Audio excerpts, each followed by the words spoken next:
হো এই মোটরসাইকেল বানাইছিল কেটা পারলে ক দি হইলো তাহলে আমি কই তোরা হন এ তয় ক ক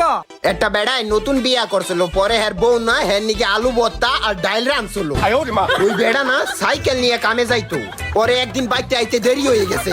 আলু ভর্তা আর ডাইল গেছে গা পয়সা এরপর তোর বউর মাথা 100 গরম হয়ে গেছে ওরে ধরিয়া এই পিলে কসত কসত কসত করে বাইরে এসে ওর চামড়া চুইলে হালাইছে এরপর ওর বউ জ্বালা যন্ত্রণা সহ্য না করতে পারিয়া ওর বাইতে যেই সাইকেলটা আসলো না এই সাইকেলটারে মডিফাই করিয়া হুন্ডা বানাই লাইছিল ইচ্ছি রে মারি এই সাইকেল মডিফাই কইরা মোটরসাইকেল বানাই গেছে এটা কিভাবে সম্ভব এ ভাই আপনি থামেন ওর কথা আপনি বিশ্বাস জানেন কিনা ওকে 200 বছর আগে ওই জায়গায় উপস্থিত ছিল হ্যাঁ যে সময় মোটরসাইকেল বানাইছিল ওই সময় উপস্থিত ছিলাম আমি ওর কথা কি শুনেন আমার কথা শুনেন কত একটা বেড়া টয়লেট পরিষ্কার করতো ওই বেড়ার কাছে না একদিনে 100 টয়লেট পরিষ্কার করার অর্ডার আসছিল বুঝছেন এরপর ওই বেড়া না একদিনে না 10টা টয়লেট পরিষ্কার করছিল এরপর আর পানে নাই তারপর ওই বেড়া অন্য পাইতে যাওয়ার পরে না ওই বিডিরা ধরিয়া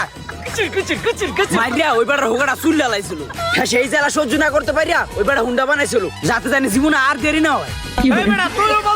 তুইও বলো এবার তোরা দুটো থাম আমি কই তোরা হন হইলো কোন তয় 200 বছর আগে এই হুন্ডা আমার দাদাই বানাইছিল আমার দাদার নাম হলো ইন্ডোরো ম্যাক্স আর আমার দাদার আর এই 200 বছর আগের হুন্ডা এইটা মাইরি আপনার দাদা বানাইছিল হুন্ডা হ্যাঁ ইন্ডোরো ম্যাক্স